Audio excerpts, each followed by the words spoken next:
Hi, class. So today we're going to continue with Charlie and the Chocolate Factory, and we're going to be reading chapters 12 and 13. Remember when we left off, Charlie had just found the fifth and final golden ticket, and he was on his way home. So here we go, chapter 12. What it said on the golden ticket. Charlie burst through the front door, shouting, "Mother, mother, mother!" Mrs. Bucket was in the old grandparents' room, serving them their evening soup. "Mother!" yelled Charlie, rushing in on them like a hurricane. "Look, I've got it! Look, Mother, look! The last golden ticket! It's mine! I found some money in the street, and I bought 2 bars of chocolate, and the second one had the golden ticket, and there were crowds of people all around me wanting to see it, and the shopkeeper rescued me, and I ran all the way home, and here I am! It's the fifth golden ticket, Mother, and I've found it!" Mrs. Bucket simply stood and stared, while the 4 old grandparents, who were sitting up in the bed balancing bowls of soup on their laps, all dropped their spoons with a clatter and froze against their pillows. For about 10 seconds, there was absolute silence in the room. Nobody dared to speak or move. It was a magic moment. Then, very softly, Grandpa Joe said, "You're pulling our legs, Charlie, aren't you? You're having a little joke." "I'm not!" cried Charlie, rushing up to the bed and holding out the large and beautiful golden ticket for him to see. Grandpa Joe leaned forward and took a close look, his nose almost touching the ticket. The others watched him, waiting for the verdict. Then, very slowly, with a slow and marvelous grin spreading all over his face, Grandpa Joe lifted his head and looked straight at Charlie. The color was rushing to his cheeks, and his eyes were wide open, shining with joy. And in the center of each eye, right in the very center, in the black pupil, a little spark of wild excitement was slowly dancing. Then the old man took a deep breath, and suddenly, with no warning whatsoever, an explosion seemed to take place inside him. He threw up his arms and yelled, "Yippee!" And at the same time, his long, bony body rose up out of the bed, and his bowl of soup went flying in the face of Grandma Josephine, and in one fantastic leap, this old fellow of 96 and a half, who hadn't been out of bed these last 20 years, jumped on the floor and started doing a dance of victory in his pajamas. "Yippee!" he shouted. "3 cheers for Charlie! Hip, hip, hooray!" At this point, the door opened and Mr. Bucket walked into the room. He was cold and tired, and he looked it. All day long he had been shoveling snow in the streets. "Cripes!" he cried. "What's going on in here?" It didn't take them long to tell him what had happened. "I don't believe it," he said. "It's not possible." "Show him the ticket, Charlie," shouted Grandpa Joe, who was still dancing around the floor like a dervish in his striped pajamas. "Show your father the fifth and last golden ticket in the world." "Let me see it, Charlie," Mr. Bucket said, collapsing into a chair and holding out his hand. Charlie came forward with the precious document. It was a very beautiful thing, this golden ticket, having been made, so it seemed, from a sheet of pure gold, hammered out almost to the thinness of paper. On one side of it, printed by some clever method in jet black letters, was the invitation itself from Mr. Wonka. "Read it aloud," said Grandpa Joe, climbing back into bed again at last. "Let's all hear exactly what it says." Mr. Bucket held the lovely golden ticket up close to his eyes. His hands were trembling slightly, and he seemed to be overcome by the whole business. He took several deep breaths. Then he cleared his throat and said, "All right, I'll read it. Here we go. Greetings to you. Greetings to you, the lucky finder of this golden ticket, from Mr. Willy Wonka. I shake you warmly by the hand. Tremendous things are in store for you. Many wonderful surprises await you. For now, I do invite you to come to my factory and be my guest for one whole day. You and all others who are lucky enough to find my golden tickets. I, Willy Wonka, will conduct you around the factory myself, showing you everything that there is to see. And afterwards, when it is time to leave, you will be escorted home by a procession of large trucks. These trucks, I can promise you, will be loaded with enough delicious eatables to last you and your entire household for many years. If at any time thereafter you should run out of supplies, you only have to come back to the factory and show this golden ticket, and I shall be happy to refill your cupboard with whatever you want. In this way, you will be able to keep yourself supplied with tasty morsels for the rest of your life. But this is by no means the most exciting thing that will happen on the day of your visit. I am preparing other surprises that are even more marvelous and more fantastic for you, and for all my beloved golden ticket holders. Mystic and marvelous surprises that will entrance, delight, intrigue, astonish, and perplex you beyond measure. In your wildest dreams, you could not imagine that such things could happen to you. Just wait and see. And now, here are your instructions. The day I have chosen for the visit is the first day in the month of February. On this day, and on no other, you must come to the factory gates at 10 o'clock sharp in the morning. Don't be late.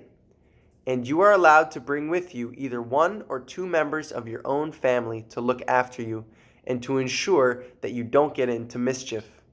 One more thing. Be certain to have this ticket with you. Otherwise, you will not be admitted. Signed, Willy Wonka. The first day of February, cried Mrs. Bucket. But that's tomorrow. Today is the last day of January. I know it is. Cripes, said Mr. Bucket. I think you're right. You're just in time, shouted Grandpa Joe. There's not a moment to lose. You must start making preparations at once. Wash your face, comb your hair, scrub your hands, brush your teeth, blow your nose, cut your nails, polish your shoes, iron your shirt, and for heaven's sake, get all that mud off of your pants. You must be ready, my boy. You must get ready for the biggest day of your life. Now don't overexcite yourself, Grandpa, Mrs. Bucket said. And don't fluster poor Charlie. We must all try to keep very calm. Now the first thing to decide is this. Who is going to go with Charlie to the factory? I will, shouted Grandpa Joe, leaping out of bed once again. I'll take him. I'll look after him. You leave it to me. Mrs. Bucket smiled at the old man. Then she turned to her husband and said, How about you, dear? Don't you think you ought to go? Well, Mr. Bucket said, pausing to think about it.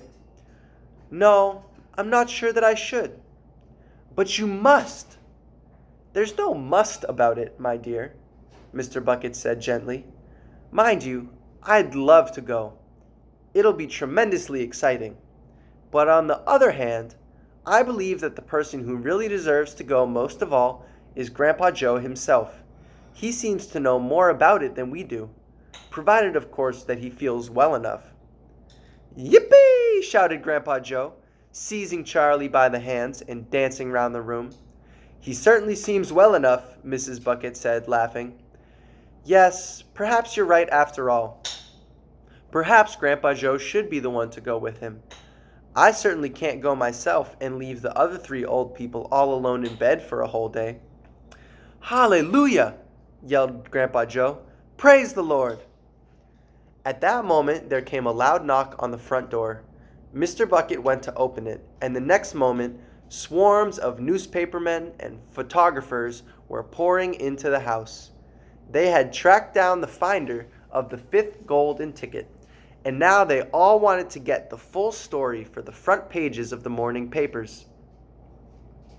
For several hours there was complete pandemonium in the little house, and it must have been nearly midnight before Mr. Bucket was able to get rid of them so that Charlie could go to bed. Chapter 13. The big day arrives. The sun was shining brightly on the morning of the big day, but the ground was still white with snow, and the air was very cold. Outside the gates of Wonka's factory, Enormous crowds of people had gathered to watch the 5 lucky ticket holders go in. The excitement was tremendous. It was just before 10 o'clock. The crowds were pushing and shouting, and policemen with arms linked were trying to hold them back from the gates. Right beside the gates, in a small group that was carefully shielded from the crowd by the police, stood the 5 famous children, together with the grown-ups who had come with them. The tall, bony figure of Grandpa Joe could be seen standing quietly among them, and beside him, holding tightly onto his hand, was little Charlie Bucket himself. All the children, except Charlie, had both their mothers and fathers with them, and it was a good thing that they had, otherwise the whole party might have got out of hand. They were so eager to get going that their parents were having to hold them back by force to prevent them from climbing over the gates. "Be patient," cried the fathers. "Be still, it's not time yet. It's not 10 o'clock. Behind him, Charlie Bucket could hear the shouts of the people in the crowd as they pushed and fought to get a glimpse of the famous children. "There's Violet Beauregarde," he heard someone shouting. "That's her all right. I can remember her face from the newspapers." "And you know what?" somebody else shouted back. "She's still chewing that dreadful old piece of gum she's had for 3 months. You look at her jaws. They're still working on it." "Who's the big fat boy?" "That's Augustus Gloop." "So it is. Enormous, isn't he?" "Fantastic." "Who's the kid with the picture of the Lone Ranger stenciled on his wind cheater?" "That's Mike TV. He's the television fiend." "He must be crazy. Look at all those toy pistols he's got hanging all over him." "The one I want to see is Veruca Salt," shouted another voice in the crowd. "She's the girl whose father bought up 500,000 chocolate bars and then made the workers in his peanut factory unwrap every one of them until they found a golden ticket. He gives her anything she wants, absolutely anything. She only has to start screaming for it and she gets it. Dreadful, isn't it? Shocking, I call it. Which do you think is her?" "That one, over there on the left, the little girl in the silver mink coat." "Which one is Charlie Bucket?" "Charlie Bucket? He must be that skinny little shrimp standing beside the old fellow who looks like a skeleton, very close to us. Just there, see him? Why hasn't he got a coat on in this cold weather?" "Don't ask me. Maybe he can't afford to buy one." "Goodness me, he must be freezing." Charlie, standing only a few paces away from the speaker, gave Grandpa Joe's hand a squeeze, and the old man looked down at Charlie and smiled. Somewhere in the distance, a church clock began striking 10.